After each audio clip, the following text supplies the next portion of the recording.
Enlightenment without consent means consciousness recognizing itself in a nervous system that never asked for it, never prepared for it, and often actively resisted it.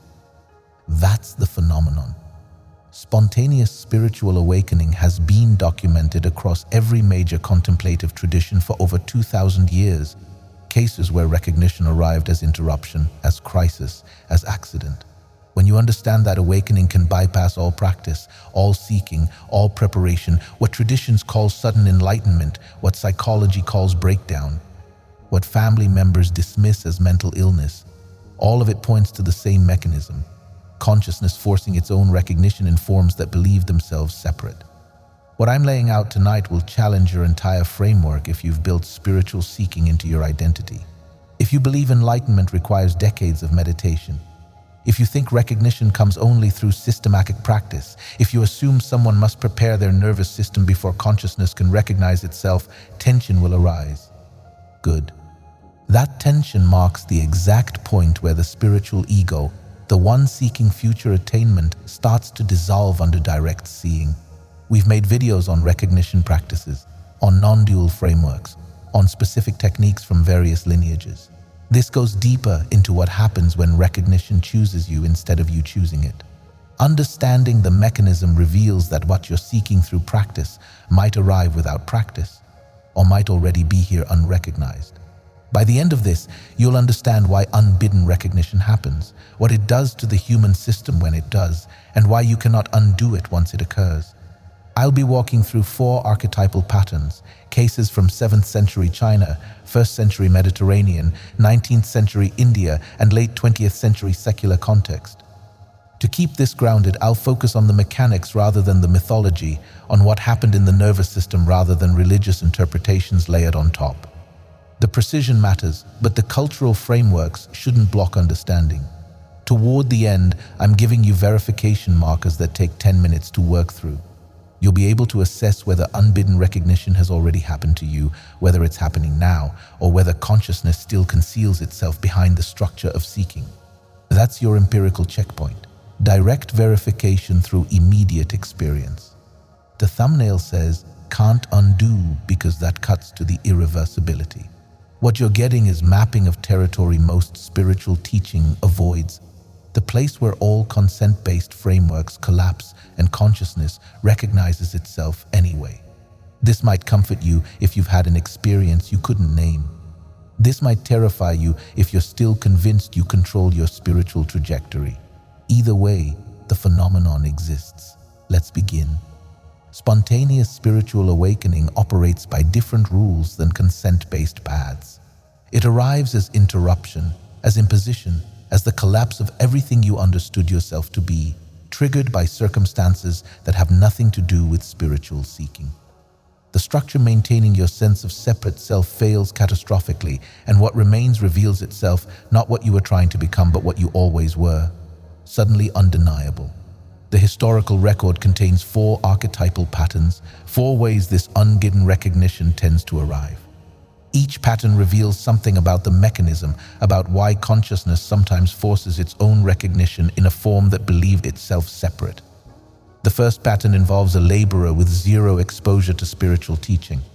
An illiterate woodcutter in 7th century China, born into poverty, no education, no religious training, spending his days cutting and selling firewood to survive. One afternoon in the market, while conducting an ordinary transaction, he overhears a customer reciting a verse from a text he has never read and cannot read.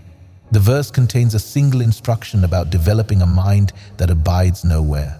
That phrase, encountered by accident, detonates something. The mind that was absorbed in survival, in the mechanics of selling wood and earning enough to eat, suddenly recognizes its own nature. Not through study, not through practice, not through belief. Through hearing 8 words that pointed directly at what he already was, in a moment when he was not seeking anything except payment for firewood.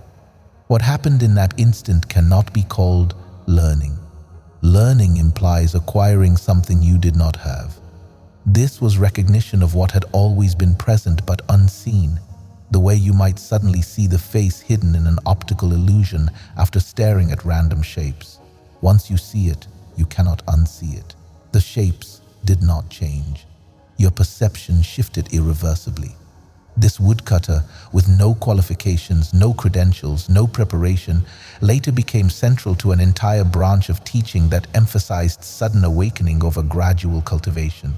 His recognition became the foundation for understanding that realization does not require intellectual capacity, does not require years of discipline, does not require anything except the collapse of the structure preventing recognition. The Chan tradition that emerged from his insight would later call this dunwu, sudden awakening, the recognition that can happen in a single instant when conditions align. But the aftermath was not peaceful integration. He had to flee, to hide for 15 years, because those who had spent lifetimes in gradual practice could not accept that an illiterate laborer had accessed directly what they were still approaching incrementally. The recognition itself was immediate. The consequences of living with that recognition in a world structured around hierarchy and qualification took decades to navigate. Think about whether you have experienced something similar, a moment when understanding arrived uninvited and permanently shifted how you see reality. Drop a comment below about whether sudden shifts like this feel possible to you, or if they seem too disruptive to the structures most of us build our lives around. And if this resonates with experiences you have had but never named, let me know what triggered that shift for you. The second pattern involves active antagonism toward the very possibility being recognized. A scholar in the 1st century, trained in law, zealous in his opposition to a growing movement he viewed as dangerous heresy, someone not indifferent to spirituality, but actively persecuting those who followed the path he would later embody, approving executions, seeking legal authority to arrest and imprison believers. On a journey to arrest more followers, traveling with full intent to suppress this movement, something interrupted him. The accounts describe blinding light, a voice, a confrontation that knocked him to the ground and left him sightless for 3 days. Whether you interpret this as external divine intervention or internal psychic collapse matters less than what it accomplished. The structure of his identity, the certainty about who he was and what he opposed, shattered completely. When sight returned, the person who had been persecuting this path was gone. What remained began teaching the very recognition he had tried to destroy, traveling across the known world, writing letters that became foundational texts, enduring shipwrecks and beatings and imprisonment for what he now understood. His own writings describe it as grace for his ignorant unbelief, as revelation, as something done to him rather than achieved by him. The transformation was involuntary. You cannot choose to have your fundamental worldview obliterated while you are actively reinforcing it. The mechanism that maintained his sense of righteous opposition simply failed, and what was revealed was not a different belief system, but direct recognition that preceded all belief. Post-transformation, he spent 3 years alone in desert regions, not studying but integrating what had been recognized, allowing the nervous system and conceptual mind to reorganize around a recognition that arrived before either was prepared for it. The Christian mystical tradition would later understand this as grace, the recognition that comes not from human effort, but from divine initiative, breaking through resistance. The third pattern involves adolescence, that unstable time when identity has not yet solidified, but is beginning to crystallize into the shape it will hold for decades. A 16-year-old boy in 19th century India, living an ordinary life in his family home, no particular interest in religion beyond cultural exposure, suddenly gripped by inexplicable terror of death. The fear was not philosophical contemplation. The fear was visceral, the body convinced it was dying, the mind watching the body's conviction with strange detachment. In that gap between the body's panic and the mind's observation, a question arose. What dies? The body will die, clearly. But what is watching the body prepare to die? What is aware of the fear without being afraid? The inquiry lasted perhaps 30 minutes. When it completed, the separate self that had occupied that body for 16 years was gone. What remained was awareness of awareness. What remained was awareness of awareness. The recognition that he was not the body dying, at the consciousness in which body and death both appeared. No teacher guided this inquiry. No text prompted it.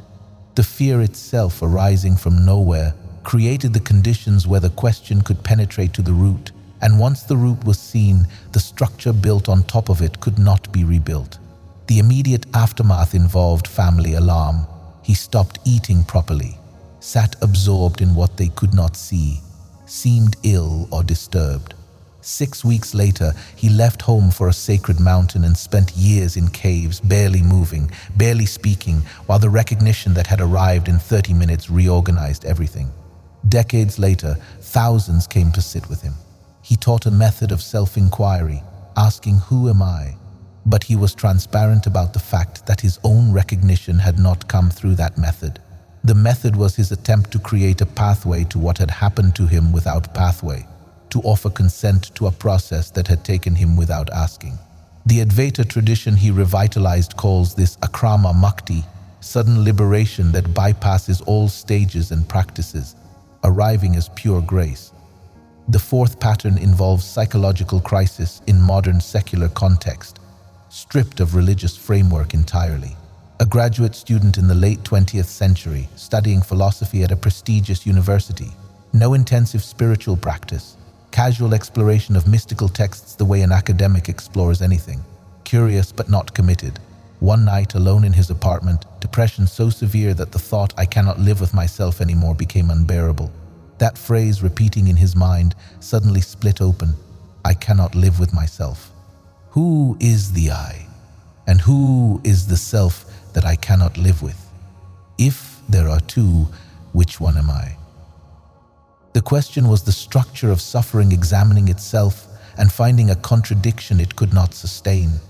In the gap where the contradiction should have resolved, everything collapsed. The self he could not live with dissolved. The I that could not live with that self dissolved. What remained was awareness, present, clear, without content, without structure, without the suffering that had seemed absolute moments before. He woke the next morning expecting the familiar depression. It was gone, not suppressed, not managed. Gone because the structure that had generated it no longer existed. For 2 years he lived in parks, barely functional by conventional standards, appearing insane to those who knew him before, but experiencing uninterrupted peace that required nothing and feared nothing. Eventually, language returned, but the self that had suffered never returned. What began writing about presence, about the power of now, about ending psychological time, was not the person who had contemplated suicide. That person died the night the question split him open. These 4 patterns, separated by centuries and cultures, reveal common elements that point to the mechanism underneath. First, none involved consent. The woodcutter was selling wood. The persecutor was hunting people. The adolescent was living ordinary family life. The academic was suffering depression. None of them woke up that morning thinking, "Today I will pursue enlightenment." The recognition arrived as interruption, as crisis, as accident. Second, each involved a moment where the structure maintaining separate self encountered something it could not integrate. For the woodcutter, a phrase pointing beyond the mind.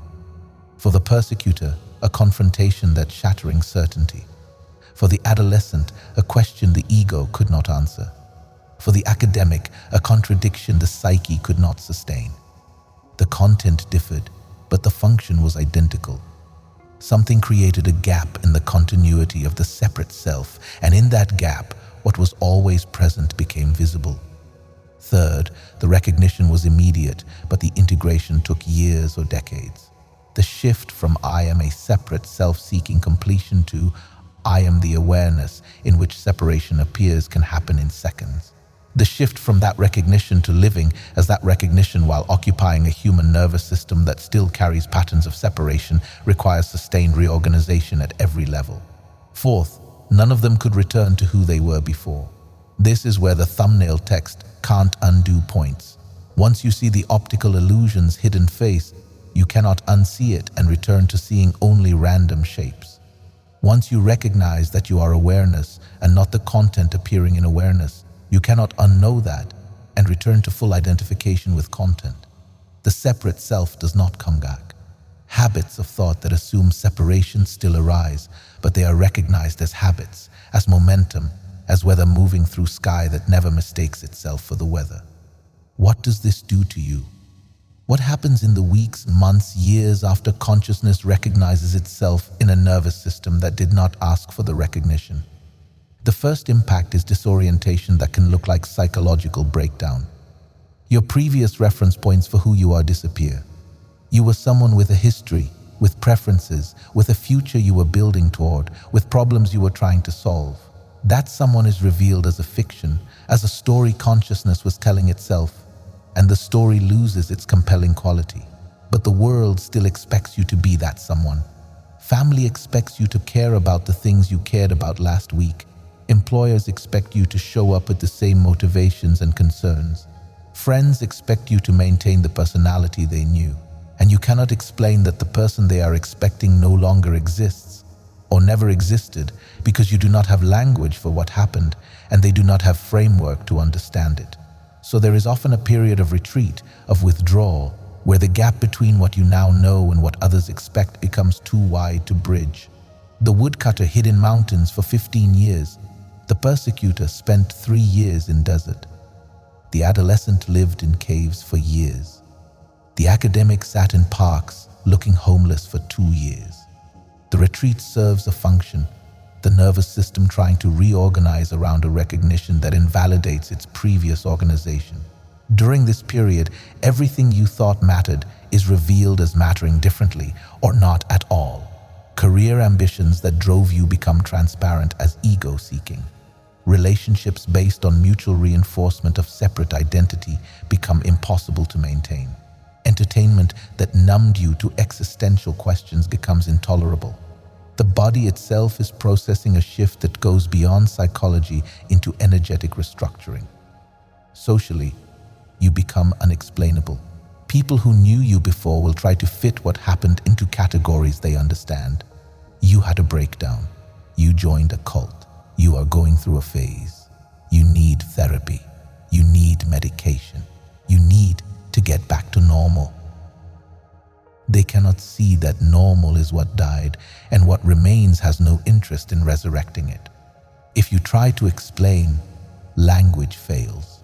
I realized I am not who I thought I was sounds like an identity crisis. I recognized I am awareness itself sounds like grandiosity. The separate self dissolved sounds like psychosis. There is no vocabulary in common discourse for what happened, so you learn to stop trying to explain, and the silence gets interpreted as depression, as arrogance, as alienation. Relationships that were based on unconscious agreements to reinforce each other's separation cannot continue. Some relationships survive if the other person can relate to you differently. Most do not. New relationships, if they form, have different quality. There is intimacy without merging, companionship without dependency, love without need. You can be fully present with another because you are not using the other to confirm your existence or fill your lack. Work becomes complicated if your work was based on ego-driven achievement. You can still work, still create, still contribute, but the motivation shifts. Action happens, but the doer claiming credit for action is absent. This can be freeing, but it also removes the fuel that drives most conventional success. Money, possessions, status become functionally useful, but existentially meaningless. Energetically, the shift rewires your subtle body in ways that can feel physically dangerous if you do not understand what is happening. The separate self was maintained by contraction, by a constant subtle tension that created the sense of being a localized entity. When that contraction releases, energy that was bound up holding the structure in place suddenly moves freely. This can manifest as spontaneous kriyas, those involuntary movements, shaking, heat, cold, waves of bliss or terror that seem to have no external cause. Your sleep can become erratic. You might need much less sleep or suddenly need 12 hours a day while the body processes. Appetite changes. Sexual energy changes. The body is recalibrating to operate without the central organizing principle of ego. If you have no framework for understanding this as energetic reorganization, it can be terrifying.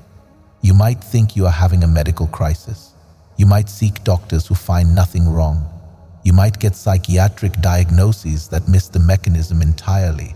The medical model has no category for spontaneous spiritual awakening causing energetic restructuring, so it defaults to pathology. The medical model misses what is happening, which is the system rebooting after the old operating system crashed. It takes time. Comfort remains elusive.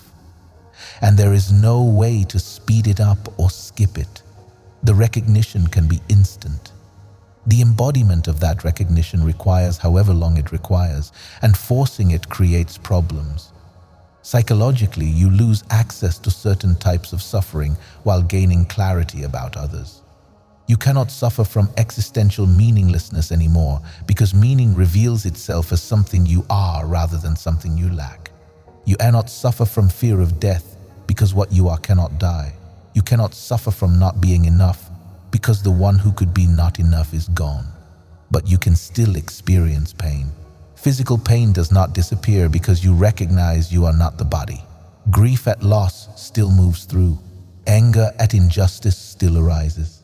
The difference is that these are whether moving through sky, information moving through awareness, not threats to your existence. Pain becomes clean information. The body is hurt is different from I am hurt. Grief becomes natural response to loss without the story that loss means something is wrong with reality. Anger becomes energy that can move toward action without becoming resentment that poisons you. Some people who undergo spontaneous awakening mistake the loss of existential suffering for the loss of all feeling and become spiritually bypassed, using recognition as a way to avoid human emotion. This creates a trap. You are awareness, yes, but you are awareness expressed through a human nervous system that feels.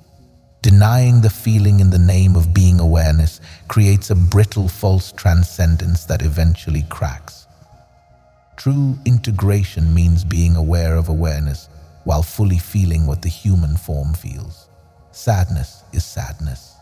Joy is joy. Fear is fear. None of them define you, but all of them move through you, and resisting them because you are enlightened is ego wearing spiritual clothing.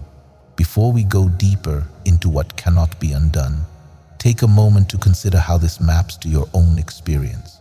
If you have felt the ground drop out from under your previous sense of self, if you have experienced a shift you cannot explain to others, if you know something has changed irreversibly, hit the like button and drop a comment about which aspect of what we have covered so far lands hardest for you.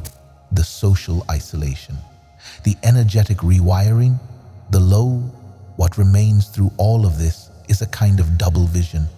You know you are awareness, limitless and deathless. You also know you are operating through a particular human form with a particular history and particular patterns. The form is not separate from you either. The form is you in the way a wave is ocean. When someone asks your name, you answer with the character's name, not I. When someone asks what you do, you answer with the character's function, the awareness in which doing appears. You learn to speak the language of separation while knowing it points to something provisional, the way you might play a character in a play while knowing you are an actor. You are not pretending to be a person. You are awareness being a person the way an actor genuinely embodies a role. The actor is not the character, but the character is a real expression of the actor. Both are true simultaneously. Some people ask whether this is a gift or a curse.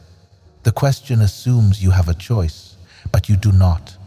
If unbidden recognition happens, it happens. Calling it a gift or curse is like calling your height a gift or curse. It simply describes what is.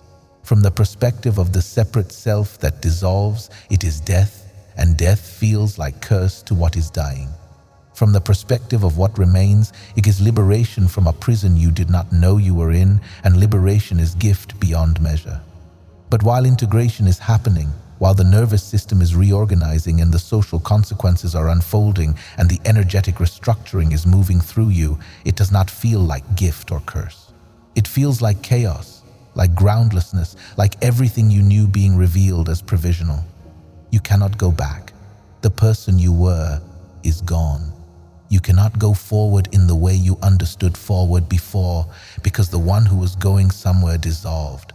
You can only be here, now, as what you are, watching the human form navigate a world it no longer relates to in the old way. The thumbnail means exactly what it says. You cannot undo what has been seen. You cannot unknow what has been known. You cannot rebuild the separate self after you have recognized it was always fictional. The fiction can appear again as habit, as pattern, as momentum, but you know it is fiction. Why does this happen? Why does consciousness sometimes force recognition in a form that did not ask for it, that was not prepared for it, that often actively did not want it? One framework says grace. Consciousness is compassionate, and when suffering reaches a certain intensity or when the structure of separation becomes unsustainable, consciousness intervenes to end the suffering by revealing it was always based on false premise. Another framework says ripening. Even without conscious spiritual practice, the soul accumulates understanding across lifetimes. At a certain point, the accumulated understanding reaches critical mass and recognition happens spontaneously, like fruit falling from a tree when it is fully ripe. Another framework says crisis creates opportunity. The separate self is maintained by continuous activity, continuous doing, continuous reinforcement. When crisis interrupts that activity, when depression or fear or contradiction stops the machinery, a gap opens. In that gap, what was always present becomes visible.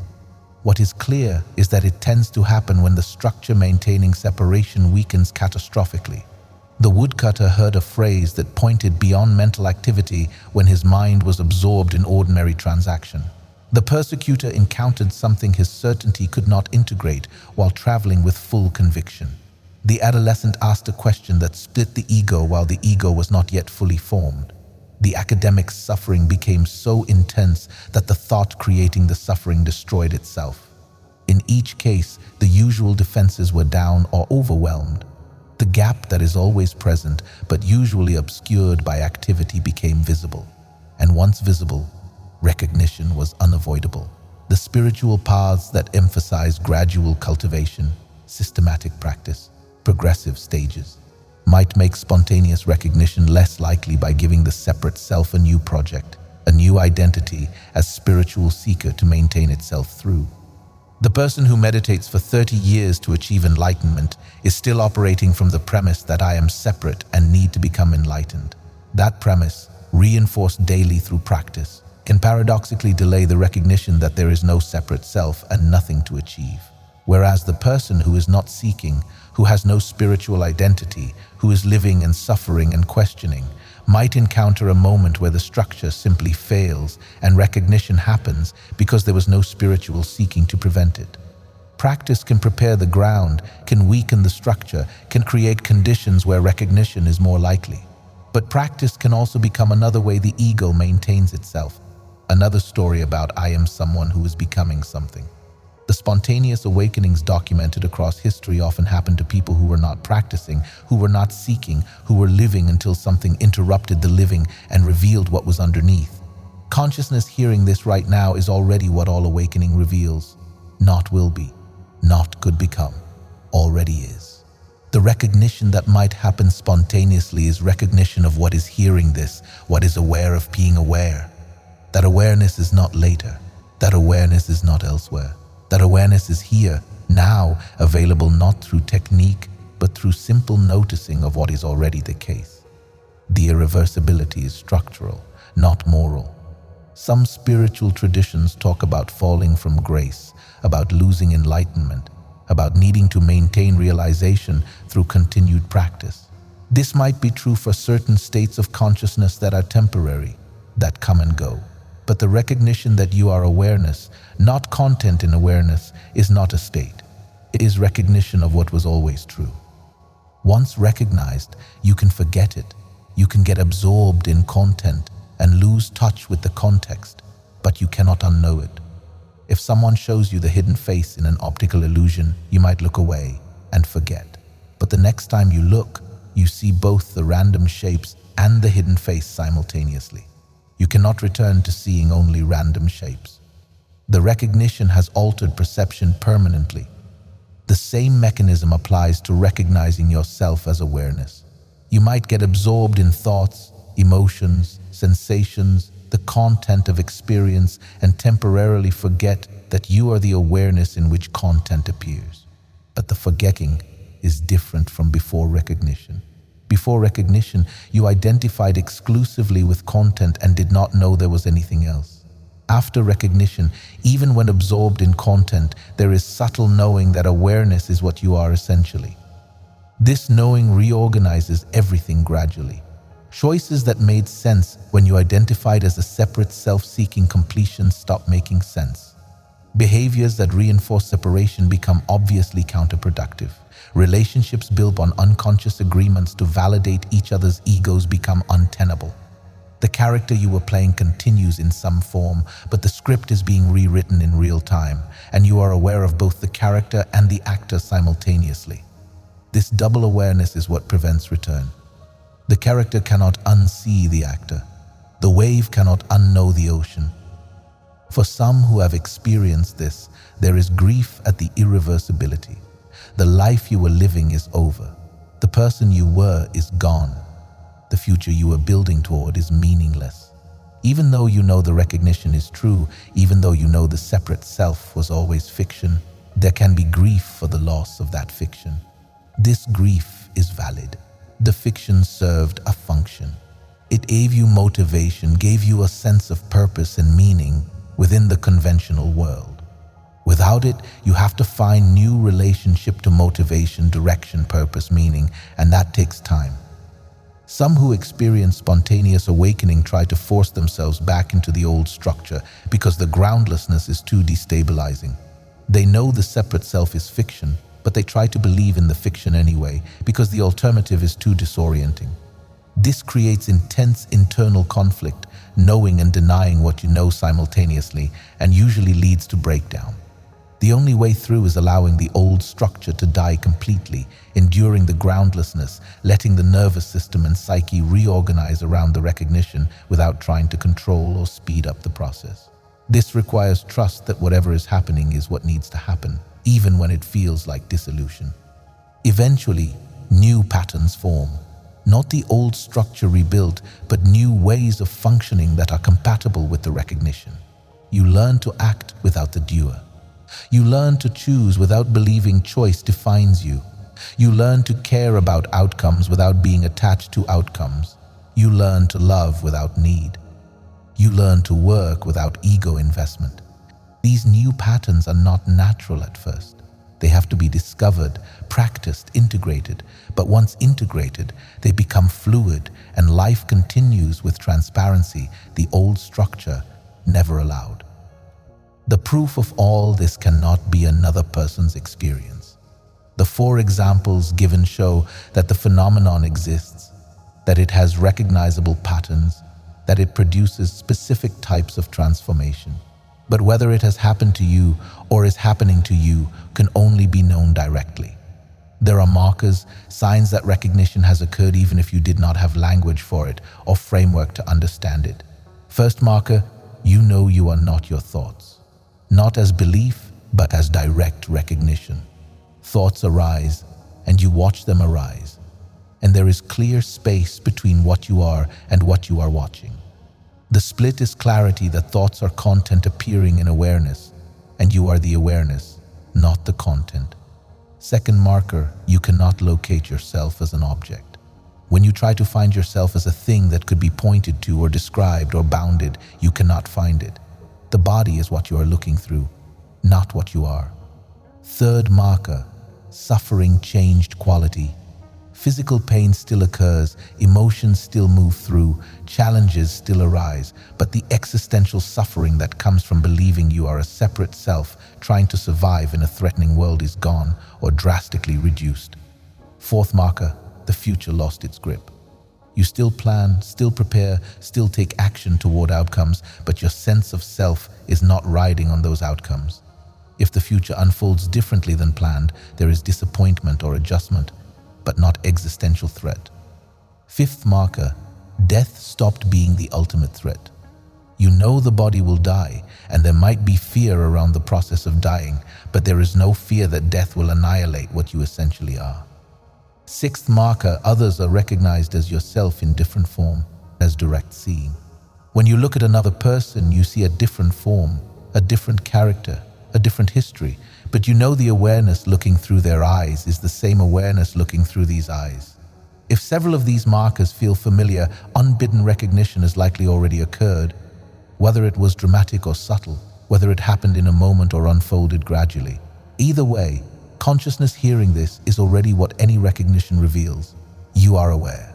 That awareness is not personal property. That awareness is not located in the body. That awareness is not bounded by the skin or the mind or the lifetime. That awareness is what you are essentially, what you have always been, what you cannot stop being even if you tried. Right now, there is awareness of these words. That awareness is immediate, undeniable, closer than breath. That awareness does not depend on understanding these words or agreeing with them.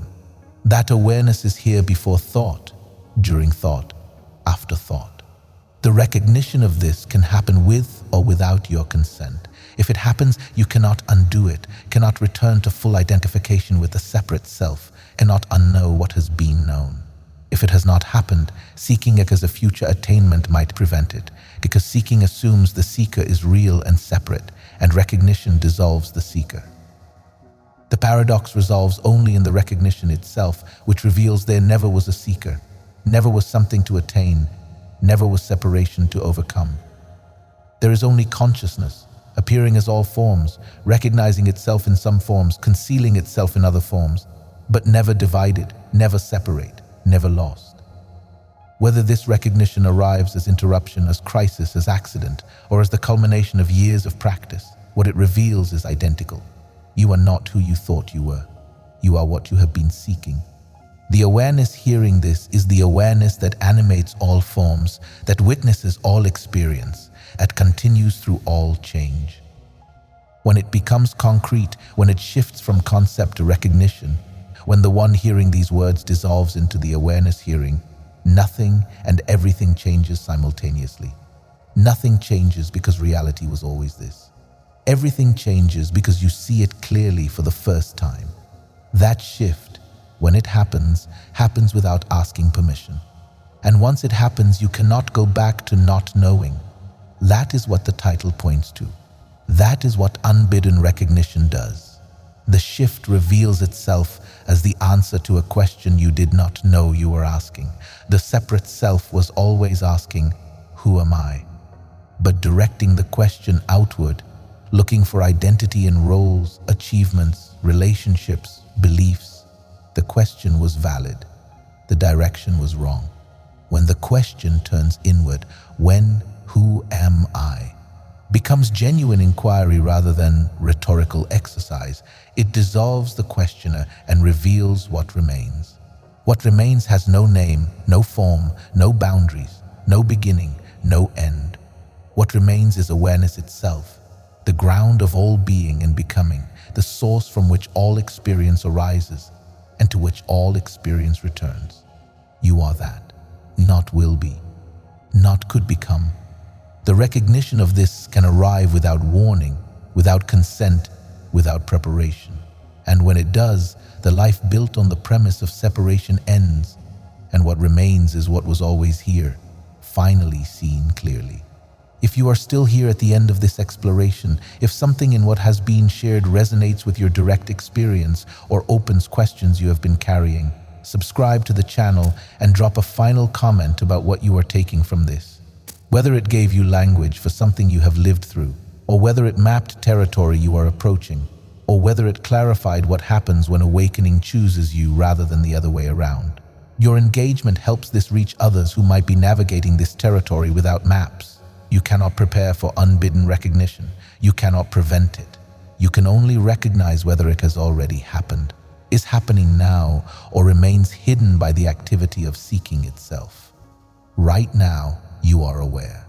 That awareness is here, now, available not through technique, but through simple noticing of what is already the case. The recognition that might happen spontaneously is recognition of what is hearing this. what is aware of being aware. That is the proof. Not later, now, not elsewhere, here. Not in someone else's story, but in the awareness present as these words land, which was never separate from what all awakening reveals. The simplicity is the phenomenon. What you are is so fundamental, so obvious, so immediate, that it gets overlooked in favor of seeking something more complex, more attainable, more worthy of effort. When unbidden recognition occurs, when consciousness recognizes itself without practice or preparation, what it recognizes is this simplicity, as direct knowing of what was always the case. And once known, it cannot be unknown. The irreversibility is the nature of recognition. You cannot unsee what has been seen. That is what happens to you. That is what unbidden recognition does. That is the proof available right now, in the awareness that is hearing, that is aware of being aware. Nothing more is needed. Nothing more is possible. This is already complete.